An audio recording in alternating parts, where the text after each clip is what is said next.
Hello, everybody. Welcome back to the channel. I am Island Sim Pilot. I am an FAA certified instrument pilot, and we're here today to talk about instrument approaches for flight simulator. There's a lot of information available online and on YouTube about flying instrument approaches, but it's a lot of like drinking from a fire hose if you're not an instrument, at least an instrument student, or quite familiar with instrument flight. And so I thought what I would do is kind of boil some things down to what's most applicable to us as flight simulator pilots, and just go over that stuff with you guys. So let's get started.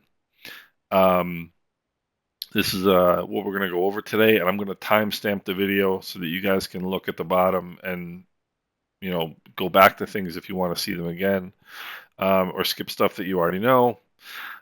First thing we're going to talk about is we're going to get into some basics of some basic terminology and fundamental information you kind of need to know about flying approaches, and then we'll get into the specifics of how approaches are flown, how they're put together, and how they're flown.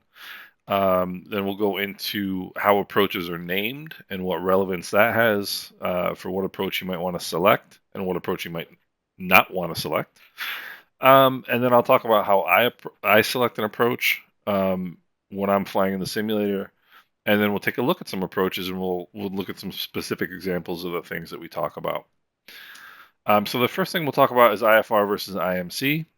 These are two terms that are used interchangeably, but they actually mean different things. IFR is instrument flight rules, and you are IFR whenever you're flying on an instrument flight plan. Whenever you've filed and opened and activated an instrument flight plan, you are IFR. The weather is actually completely irrelevant. You can fly IFR in crystal clear weather, and there are good reasons to do so in the real world of instrument flying. So if you file and follow an instrument flight plan, you are IFR. IMC, on the other hand, is instrument meteorological conditions, and that's commonly referred to as being in the clouds. So you have no reference to the ground, and you have to rely on using your instruments to keep control of the aircraft. And this is referred to as being in IMC.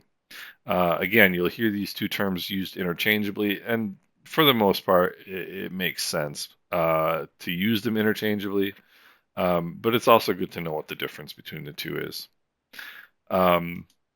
Next thing I want to talk to you guys about is aircraft approach categories. Aircraft have different approach categories depending on the speed that the airplane flies. So instrument approaches have different categories, A, B, C, D. They also have category E. And each of these categories have different minimums. Categories are based on the speed that the aircraft is flown during final approach. Aircraft speed affects the ceiling and visibility required for an instrument approach. Now, the reason why is that the faster you're going, the faster things happen. And if you come out of the clouds at 500 feet above the ground and you're going 80 knots, you've got a lot more time than if you come out of the clouds at 500 feet going 140 knots. So there's different ceiling and visibility requirements depending on what the speed of your aircraft is. Now, these categories, I said again, are A, B, C, D, and E. Category A is less than 90 knots. Category B is 91 to 120 knots. Category C is 121 to 140 knots. Category D is 141 to 165 knots. And Category E is greater than 165 knots. There's not a whole lot of planes that fly, greater than 165 knots on final anyway. Generally speaking, in your Airbus, Boeings, Embraers, those sorts of things, you're going to be in category C or D, depending on the weight of the aircraft. And the important thing to remember here is that you select the minimums for the category for the speed that you're actually flying. In other words, if let's say you're normally a class category C aircraft, your normal approach speed would be, let's say, 135 knots.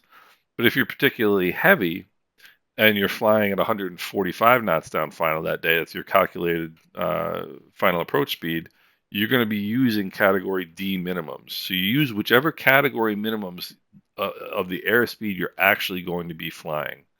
And if you're not sure what category your aircraft is, you can generally Google it. Most, again, like the Embraer jets, the commercial jets, the Airbus, and the or at least the A320 family and the Boeing 737 family are generally Class C airplanes. A lot of times they'll wind up landing in Class D or Category D because that's what their weight is going to call for on an approach. But the general rule for calculating your approach category is your stall speed and landing configuration at your maximum gross weight, which is VSO, multiplied by 1.3. And in an airplane with without a glass cockpit, so with the traditional round gauges, the bottom of the white arc is VSO, and you want to look at VS, you would take that speed, let's say it's 55, and you multiply it by 1.3, which I think is 72 knots total, and that would make you a Category A airplane. And you'll see you'll see on approach charts, you'll see the speed or the ceiling and the visibility requirements listed by category. So Category A airplanes, in this particular case, have a 356-foot minimum above ground level. Category B, C, and D, it's 366. Category A is runway visual range of 900 meters. Categories B, C, and D are 1,000 meters.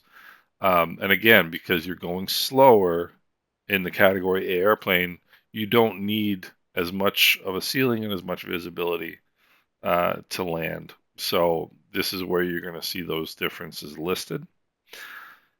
Let's talk about waypoints. There's basically two that you're going to see on approach charts.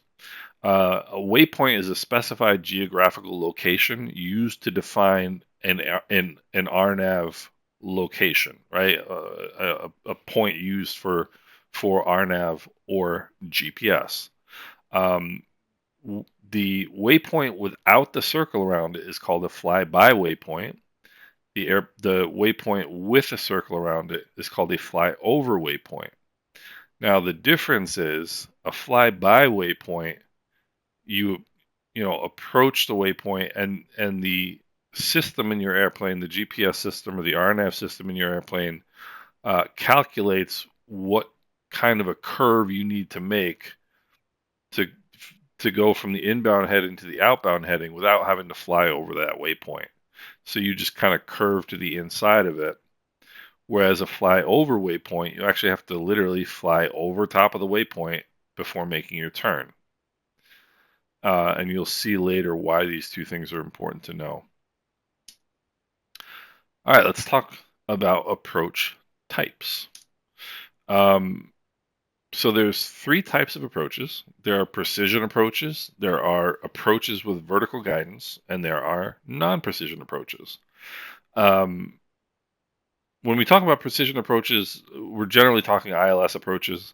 There are other precision approaches that we really don't use very much in the real world at all, much less in instrument or in flight simulator. So we're going to just talk about ILS approaches as far as precision approaches go. Approaches with vertical guidance are both RNAV approaches, what we commonly call GPS approaches, and those are LNAV, VNAV approaches, and LPV approaches. And we'll get into those a little bit more, into a little bit more detail here shortly. And again, there are more than that, but these are generally the two that we use in flight simulation. And non-precision approaches are VOR approaches, typically VOR approaches and LNAV approaches. And those we don't really use in flight simulation.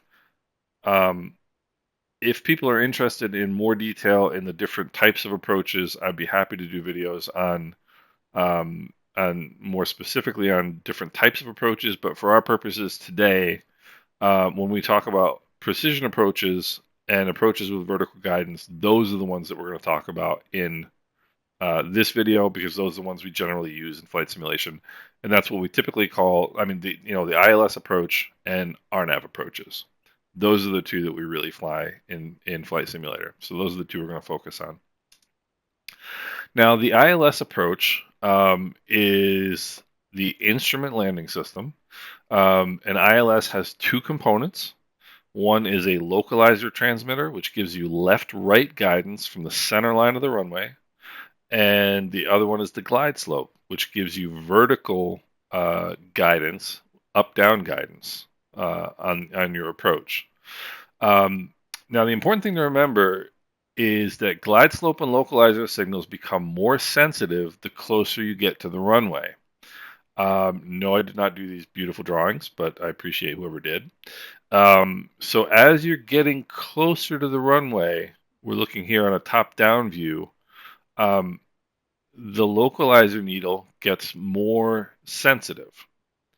And as you're flying in here on the side view, you can see the glide slope gets more sensitive as you're coming down. And kind of the outcome of this is that you may, if you pick up, let's say you pick up the glide slope 8 or 10 miles from the runway, and it feels very ho-hum. It's very easy to do, and there's no difficulty. And then the closer you get to the runway, you find yourself kind of maybe start weaving back and forth a little bit, chasing the needles, trying to catch up. And all of a sudden you're thinking this is a lot harder than it was, just 30 seconds or a minute ago. Well, the reason is because those needles get more sensitive the closer you get to the runway. And this is kind of a 3D view of it. So this is your localizer, the left-right guidance. It's basically a cone. It looks like a cone. And then the vertical guidance, the up-down guidance of the glide slope. And you can see as you're coming in, as you're further out from the runway, you've got, it's not as sensitive. You've got a lot more leeway. And as you get in closer to the runway, it really pinches down and becomes a lot more sensitive, a lot more challenging to maintain, having those needles centered. Now, these are two typical views you would see on instrument landing system displays. This one here on the left is, your old school round dial display.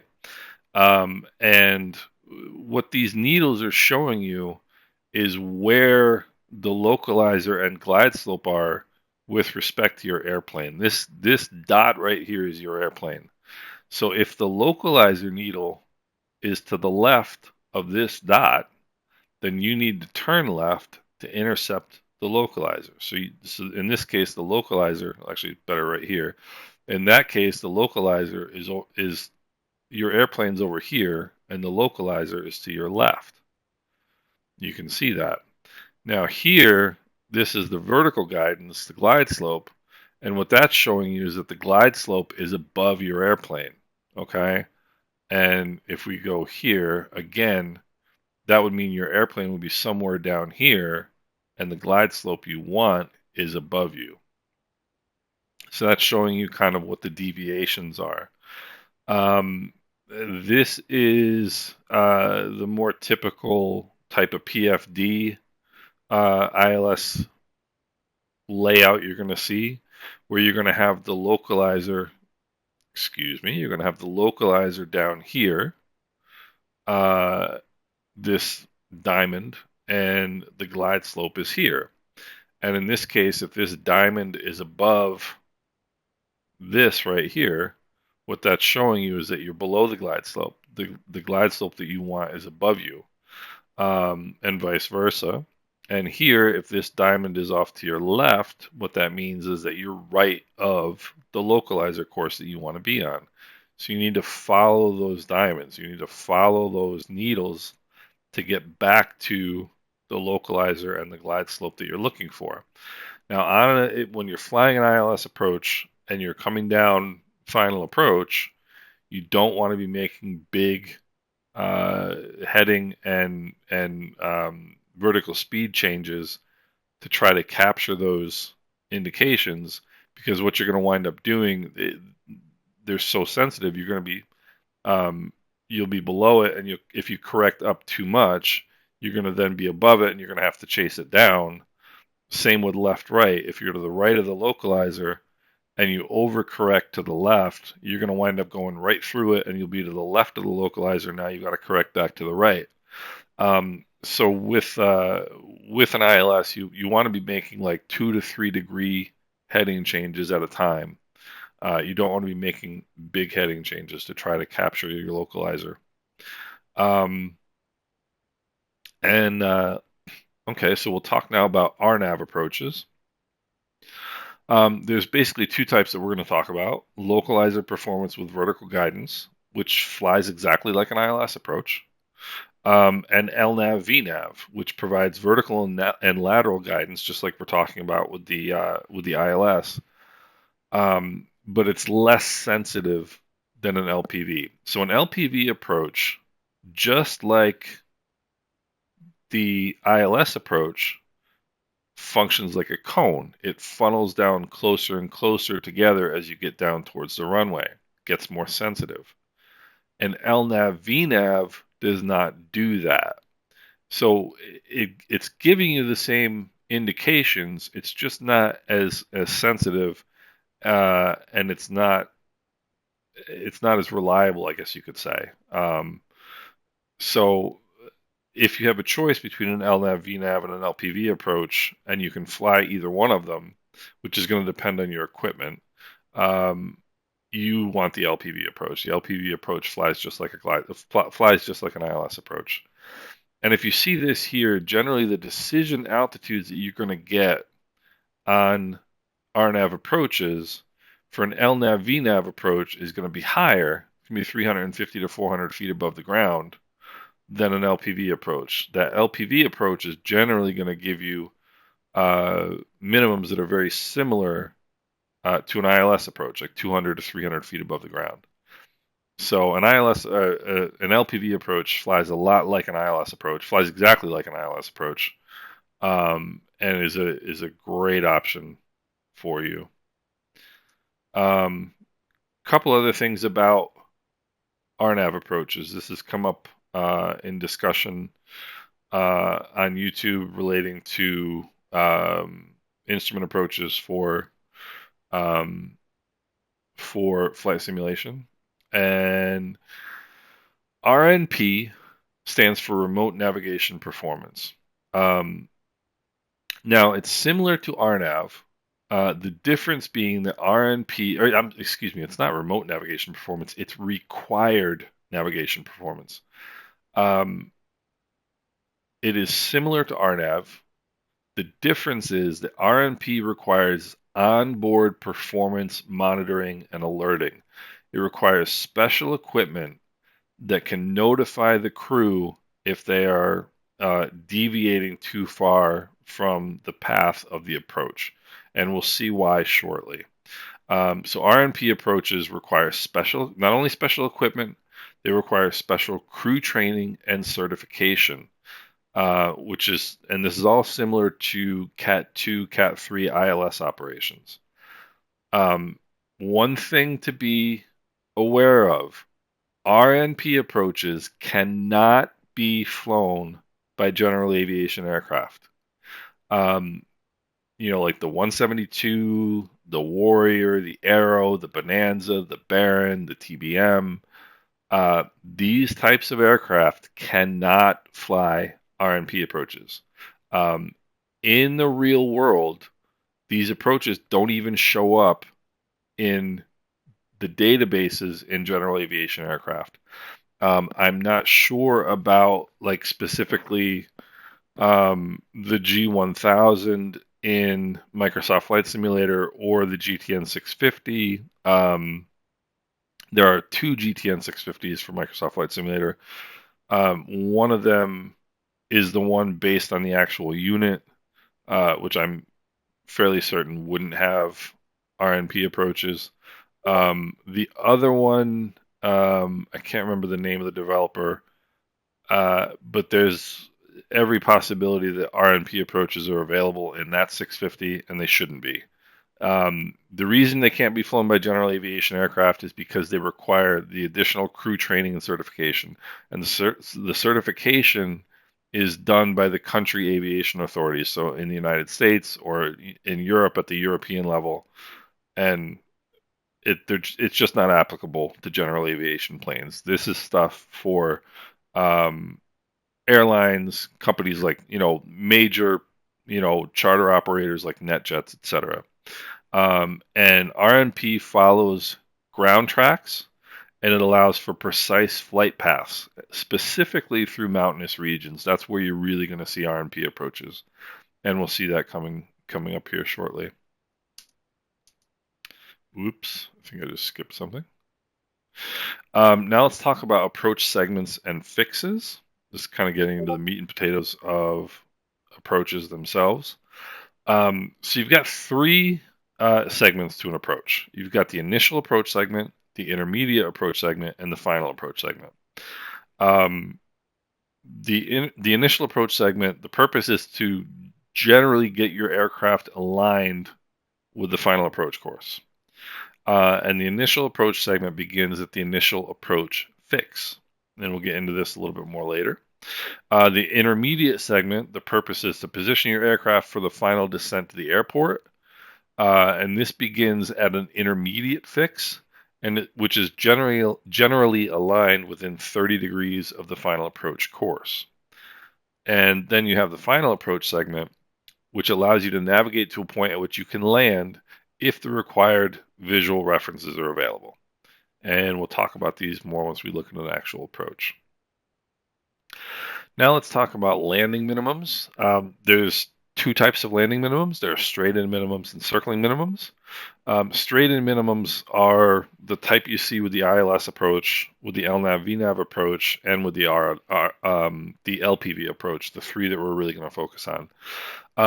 And for straight-in landing minimums to show on an approach plate, the final approach course has to be within 30 degrees of the runway alignment. So you can actually have an ILS approach where it's not lined up directly with the final approach course is not lined up directly with the runway. And for GPS approaches, it's 15 degrees. And these straight-in minimums are it's a minimum height above the ground where once you break out from the clouds, that you can make a normal descent and landing to the runway without having to make any unusual maneuvers. No steep banks, no steep descents. You can just make a normal approach to the landing. Circling approaches are a whole different ball game, and we're not really going to talk about that much today. Circling approaches exist when either that normal rate of descent cannot be maintained. In other words, you have to make a steeper descent than normal to make a normal landing, or if the runway alignment is too far off from the approach heading that you're coming in on. In this case, straight-in minimums don't get published, and what you have are circling minimums. And I'll show you a little bit about this shortly. So here's an interesting one. Let's talk about approach names, and they do mean something. RNAV Zulu, RNAV Yankee, ILS Zulu, ILS Yankee. So when you have two approaches using the same method of navigation, the same navigation equipment, to the same runway, they have to have different names. And the reason is because all of these approaches are contained in databases. Have you ever tried saving two files with the same name in the same folder on your computer? You can't do it. You have to give it a different name. Either, an underscore one or whatever. It's the same concept here, and the solution they came up with was RNAV Zulu, RNAV Yankee, ILS Zulu, ILS Yankee, etc. The big thing to keep in mind here, the Zulu approach, the RNAV Zulu, or the ILS Zulu, the Zulu approach will always have the lowest minimums. That's why it's the Zulu approach. There are times when the Zulu approach and the Yankee approach have the same minimums, and then what differentiates the two is they may have different missed approaches. There may be different approach. There may be different fixes on the approach, um, which would designate one more likely to be used for jets and faster aircraft, and one more likely to be used, or one more better, one that's better for slower aircraft, general aviation aircraft. And we'll look at that as we get to the approaches as well. Other reasons you might have for, again, Zulu, Yankee, or X-ray approaches, if they have the same minimums, there are sometimes different equipment requirements, different training requirements for the crews, or different certification requirements. And this is exactly what we were talking about a second ago with RNP approaches. But the real big takeaway, the Zulu approach will always have the lowest minimums. That's the big thing.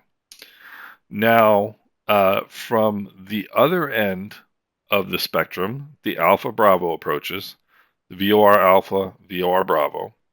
These are approaches, we were just talking a second ago about approaches with circling minimums that do not have straight in landing minimums. These are the VOR Alpha, VOR Bravo approaches. You would think that the FAA and the regulatory authorities in Europe, etc., would make the most appealing approach the Alpha approach, and make the Zulu approach the least appealing approach. They have not done this. They have done the exact opposite. Generally speaking, as I said, you want the Zulu approach. The approach you don't want is the Alpha approach or the Bravo approach. Now, the Alpha and Bravo approaches don't necessarily have different minimums because they don't have any straight-in landing minimums at all. But these are circling approaches. You'll see in a little bit why they're less appealing and why there are more risks involved. Now, your VOR, Alpha, and Bravo approaches, again, they do not have the final approach course is more than 30 degrees off the runway heading. That might be one of the reasons why. And as they don't really usually have different minimums, the first approach created starts with A, Alpha, and then they just continue in alphabetical order.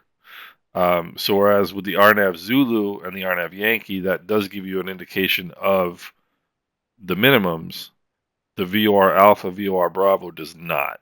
And generally speaking, again, you don't want to be flying these in flight simulator. Or it's not necessarily that you don't want to, it's just you're not going to. And in particular, I know for all the major U.S. airlines, it might be for all U.S. airlines, they are prohibited by their standard operating procedures from flying circling approaches. And there's reasons why, and we'll see them shortly. So the ABC approaches are not the ones you want to fly, is the real short takeaway from this. So now, talk real quick about how I select an approach. So in the real world, when you're getting near an airport and you dial up the ATIS and you listen to the ATIS will tell you which approach is in use. It'll give you the weather, and then it'll say, RNAV runway 33 approach in use, or ILS runway 33 approach in use. So that's generally how you get it in the real world. You might, if you're flying on VATSIM, you will have that as well, where ATIS will tell you which approach. For me personally, if it's up to me to pick an approach, I will pick an ILS approach if the weather is bad, if the weather is uncertain, if the weather is trending in a direction I don't like, or if the weather is significantly different than forecast. So if the forecast is for 500-foot ceilings, I'm going to pick an ILS approach. And the reason is the RNAV approach. You might have an RNAV approach that has a 200-foot ceiling. Probably not. The RNAV approach, generally speaking, is going to be a little bit higher than the ILS minimum. So the ILS is going to is almost always going to be at least as low a minimum as the RNAV, and that's really the one you want. If the weather is uncertain, sometimes weather is in the process of changing quickly, and you can see from the forecast it's kind of iffy what the weather is going to be. I'm going ILS approach. If the weather's getting lower and lower, I'm going to pick an ILS approach. And this is the real big one. This is one that a lot of people don't pick up on. If the weather is significantly different than what was forecast, you should throw everything you were thinking out the window and start from scratch. Because if the weather is significantly different than forecast, if the weather at the airport is significantly different than forecast, or more importantly, if the weather at airports that you are overflying on your way to your destination is significantly different than what was forecast, that should really ring alarm bells for you. When you're doing, 4, 5, 6 hour flights, you're doing longer flights, weather can change, and weather can change unpredictably. So if the weather is different, even if it was predicted to be 2,000 feet, the ceiling, and the ceiling's 1,000 feet, that's a pretty big difference. That's going to raise alarm bells for me, and I'm going to pick an ILS approach with a nice low minimum. RNAV approaches are great. If the weather is decent and stable, I'm going to pick an RNAV approach over an ILS approach. And the reason is because RNAV approaches are easier to set up. ILS approaches, you've got to dial in radios. You've got to set headings and so on and so forth. RNAV approaches, you just load it and go. I mean, you should also set your headings for your final approach course and so on and so forth, but you don't have to. RNAV approaches are less work to set up, and therefore, if I don't have reason to believe I'm going to need a low minimum so I can get in, then I'm going to use an RNAV approach. If the weather is bad or uncertain, I'm going to use an ILS approach. Just a couple last notes. First of all, the most important skill, in my opinion, for an instrument pilot is situational awareness. The thing I was just talking about.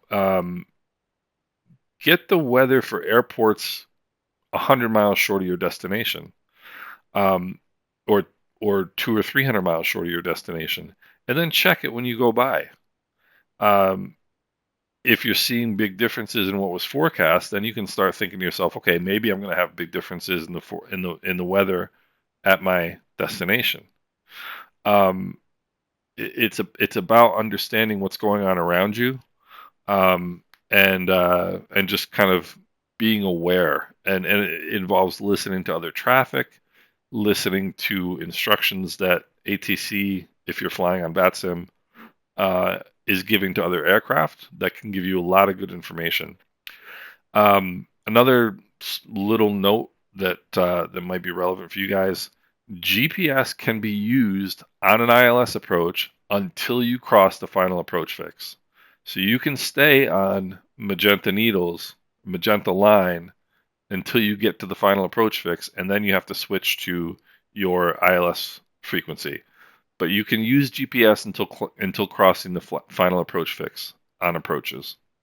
I don't know. I mean, I guess there's reasons you might want to do that, but that is legal. That is perfectly legal. During a missed approach, for the most part, you can switch to GPS immediately. That's another thing to keep in mind. Unless the missed approach specifies that you have to fly the outbound on the localizer, which is somewhat rare. Couple more notes about RNAV versus RNP. RNAV are straight lines, straight courses. RNP, required navigation performance.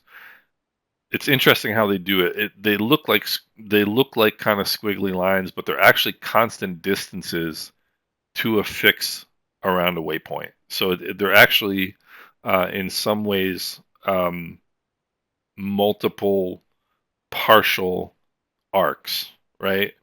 Um, it's just an interesting way of doing it. Um, why are minimums higher for non-precision approaches? Minimums are so if we want to talk about a VOR approach, a localizer approach, an LNAV approach, or an LNAV VNAV approach, let's say. The minimums are higher for these approaches because they're not taking you right down to the runway. They're taking you to the environment where the airport is. All right, now let's look at some approaches and we'll see some of the things that we were talking about. Now, this is the ILS Zulu approach to Van Nuys, California.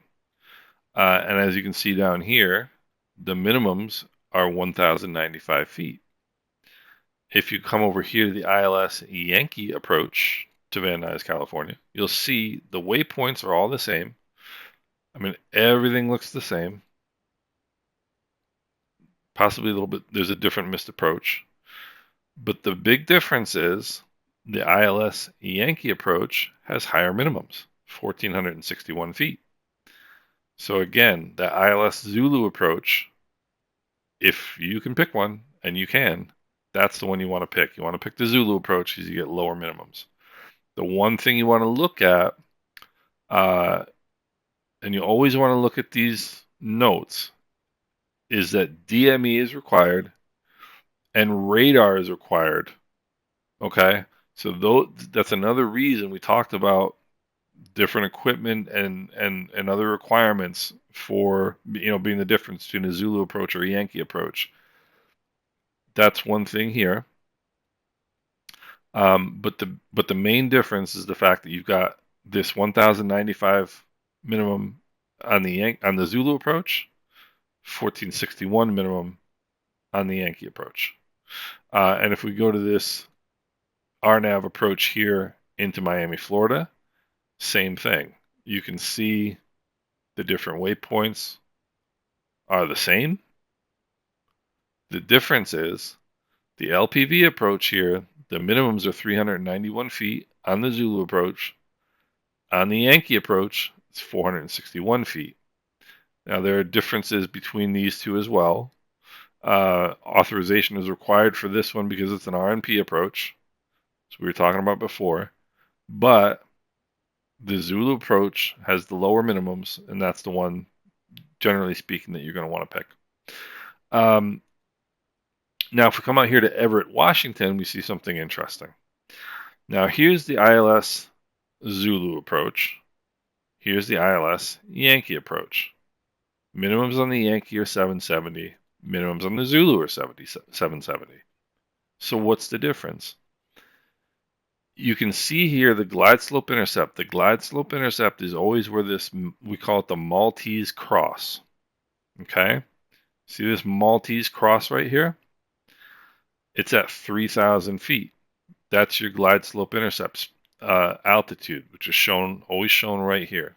3,000 at Jugba, 3,000 at Jugba. What's the distance to the Payne ILS transmitter? The distance from Jugba to the ILS transmitter is 7.6 miles. Okay, so the minimums are the same when we come over here to the ILS Yankee approach. The other difference is here, glide slope intercept is 2,000 feet at I-type. These are the weirdest names for these things. So here's 2,000 feet. There's the Maltese cross. The distance to the ILS transmitter is only 4.4 nautical miles. So what might lead you to pick one over the other if the minimums are the same?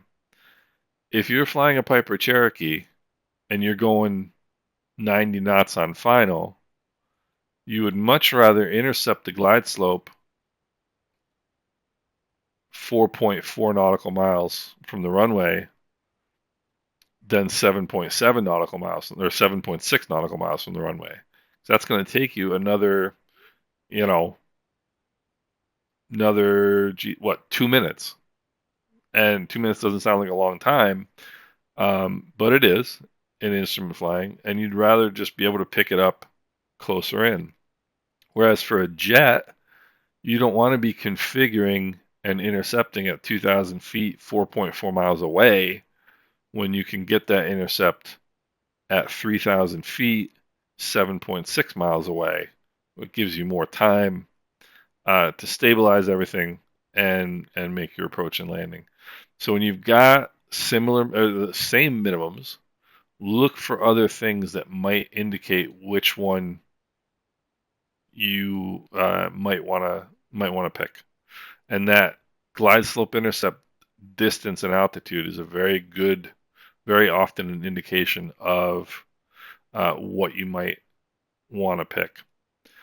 And the same thing is true of the RNAV approach into Payne, Washington, or Seattle, Washington, and it's the same thing. You've got this 2,000-foot this 2,000-foot glide slope intercept on the Yankee approach, 4.3 miles out. On the Zulu approach, again, minimums are the same. LPV 770, but here 7.5 miles out at Jugba at 3,000. Now, why is Jugba 7.5 on this chart and 7.6 on this chart? The reason is because the transmitter, the ILS transmitter, is not exactly at the end of the runway. It's just a little bit in from the end of the runway. And that's the difference between 7.6, because this is not telling you 7.6 to the runway threshold. This is telling you 7.6 to PAE, the transmitter. This right here, the ILS transmitter.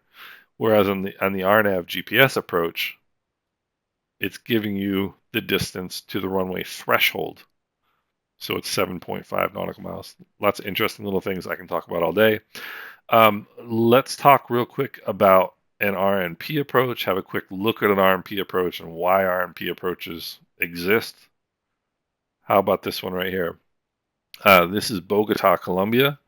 And as you can see, there is a lot of terrain right here. You've got 13,000 feet, this mountain, 12,855, this one right here. And so what the RNP approach allows you to do is fly a very, very specific course, descending course through these hills, mountains, down to make a landing. And you can see the glide slope, there really is no glide slope intercept. This final approach point intercept at BO 718, which is right here. This is when you begin your descent from 15,000 feet down to the runway at 8,351 feet, and you make that descent as you're turning. So this is like a curving, turning, descending approach with a very short final approach once you're here and close to the airport. This BO 700, where you're kind of straightening out, is 2.1 nautical miles from the threshold of the runway.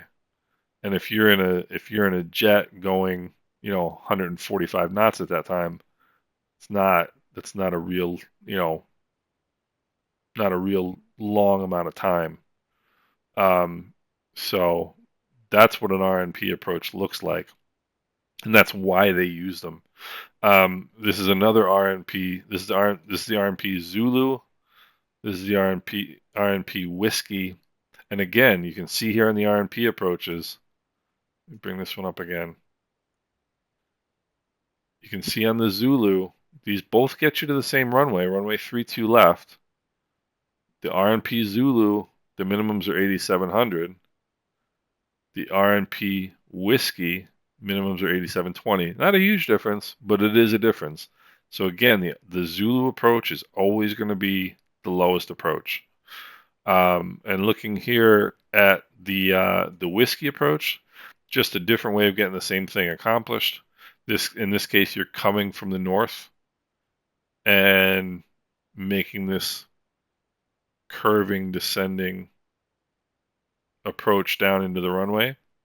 Whereas with the Zulu approach, you're coming from the south or the east and making this curving, turning, approach up here to the runway. And again, final approach point, which I didn't talk about because it's not really, the focus of what we're doing today. But the BO401 right here at 180 knots, 13,700 feet. You make that intercept right there, and then you've got to be descending and turning this entire curved segment, and slowing down for that matter, this entire curved segment, and that BO 700 again, 2.1 nautical miles from the threshold. So it's RNP approaches are serious business, and you're always going to see authorization required on RNP approaches. And you can see the warnings about the mountainous terrain. Now let's look at a VOR alpha approach. I told you the VOR alpha approach is not the one you want. And let's look at the reason why. Airport elevation. This is Clarksburg Airport in West Virginia, and here's the approach. Here's the VOR. So let's say you come in here and you intercept the inbound course to the VOR at Ryder. You're coming in on that 042 degree heading, and it's a very steep descent. You can see this 4.87 descent angle. Normally it's about 3 degrees. Normally it's 3 degrees. That's what a normal instrument approach descent angle is, 3 degrees. So this is much steeper, and the reason is, again, you've got the airport elevation at 1,224 feet. Look at what you've got all around here. 1723, you've got a hill. 1751, you've got a hill. Those are 500 feet above the airport elevation, and they're just kind of all sticking up out of the ground here, all around the airport. And you can see that this angle, 041 degree or 042 degrees, does not line up with the runway. So you're coming in here, then you've got to make that left-hand turn once you see the runway and land. And so your minimums here are going to be 1,940 feet, which is 716 feet above the ground, which is obviously a lot higher than an ILS approach or an LPV approach. Actually, that's a good point to mention while we're still here. When you look at the minimums, this 1,095 is your minimums expressed in above mean sea level, MSL.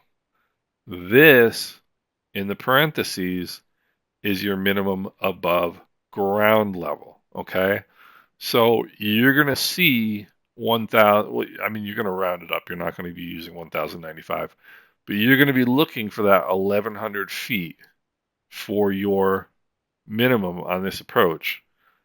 And if you hit that and you have visual contact with the airport and you can make a descent and landing, you're only going to be 302 feet above the ground.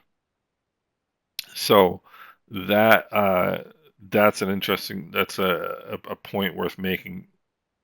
This is what you're going to see on your altimeter. This is how high above the ground you are. Same goes here. Airport elevation here is 9 feet. So 391 is your minimum. you're going to be 382 feet above the ground because it's a 9 foot difference. Your airport is 9 feet above sea level. So I'm going to leave it there. I hope this was helpful. I hope you guys enjoyed it. And like I said, this is stuff I can talk about all day. If you guys want more information about, let's say, reading approach charts, I'd be happy to do a video on that. If you want more information on just RNAV approaches, just ILS approaches, or just non-precision approaches, if you guys want to really learn some interesting instrument flying, non-precision approaches are very challenging, but they're very rewarding to be able to fly. So let me know what you guys think in the comments, and I really appreciate your time, and we will talk soon.